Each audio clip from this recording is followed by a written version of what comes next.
What is up, you guys? This is Mini Superheroes Today.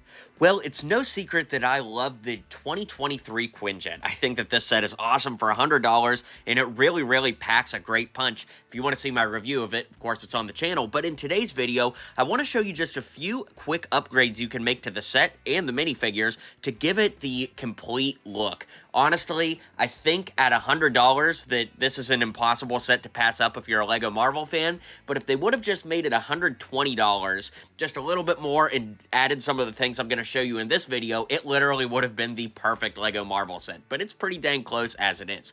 So the first thing I want to talk about are the minifigures. Now, in this set, we don't get Hulk and we don't get Hawkeye, but we do get everybody else you see here. So I really wish that they would have added a minifigure scale Hulk. Now look, I read the comments on my channel enough to know that you guys like the big fig Hulk figure, not the minifig style, and I get that, it's definitely more accurate, but the minifig style Hulk could at least fit inside of the Quinjet, as we'll see here momentarily, so I think it would have been cool to include a minifig sized Hulk. Let me know if you agree in the comments, and definitely we can all agree that this set really should have come with Hawkeye, especially because he pilots the Quinjet at one point, and it's a pretty simple figure overall. You know, they could have just given us a redux of the 2012 minifigure, which is what I used here, along with the hair and head combo from the 2015 Hawkeye. So, would have been so easy to just include one more minifig, even if it bumped the price up just a little bit. So, that would have been perfect. As far as the minifigs we got, the minifig that was included for Thor was actually based off of his appearance from the first Thor movie and not based off of the Avengers movie.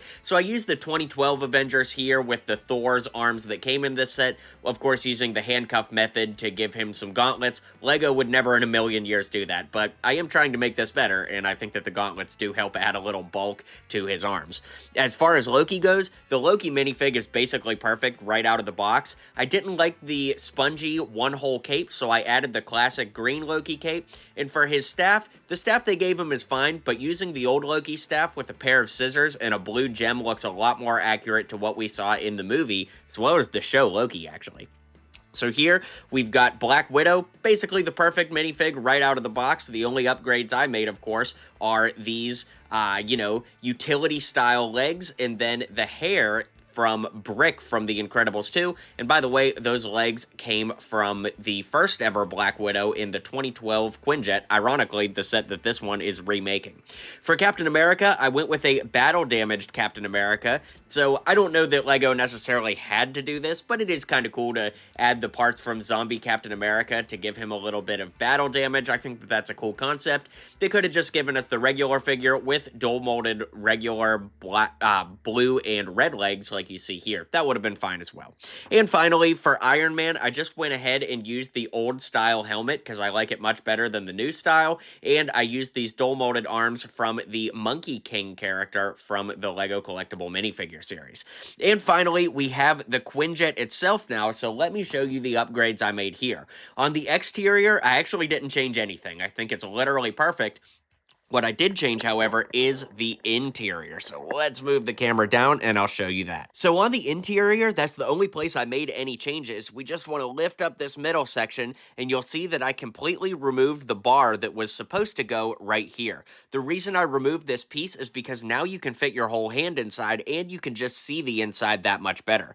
The change that you have to make though is I added on both sides a 2x2 plate right here just to keep that nice and supported so that there's something underneath there, because remember we did remove this piece that would have gone there as the support beam, but it's still really sturdy with just that 2x2 there. I mean, if you push against the whole thing, yes, it's going to come out, but it's still sturdy enough, it's fine.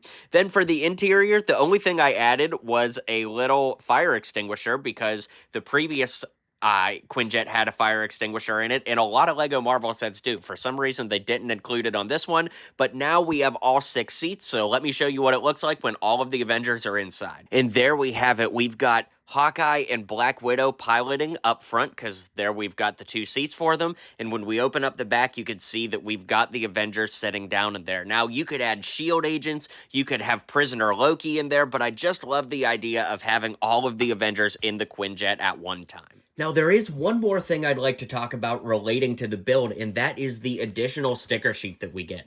Look, I love these shield stickers, but I wish that I could put both sets on. Unfortunately, it only comes with, one piece to put the stickers on, so you basically have to decide as you're building it which version you want to build.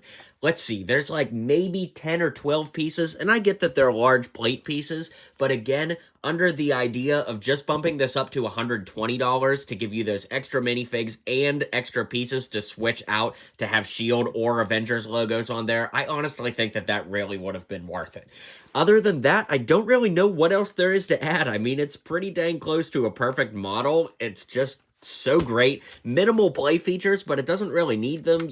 I love what they did with the wheels here, and those fold up and everything. I'm basically just reviewing it a second time right now, but I think it's pretty dang close to a perfect Lego Marvel set. It's just barely shy of glory. So let me know what you think in the comments down below. Let me know if there are any additions you would make that I didn't think to make in this video.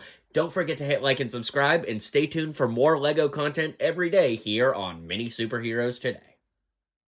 Well, you made it to the end of the video. Thanks for hanging out with me today, and don't forget to hit like and subscribe, and maybe check out one of my other videos listed here.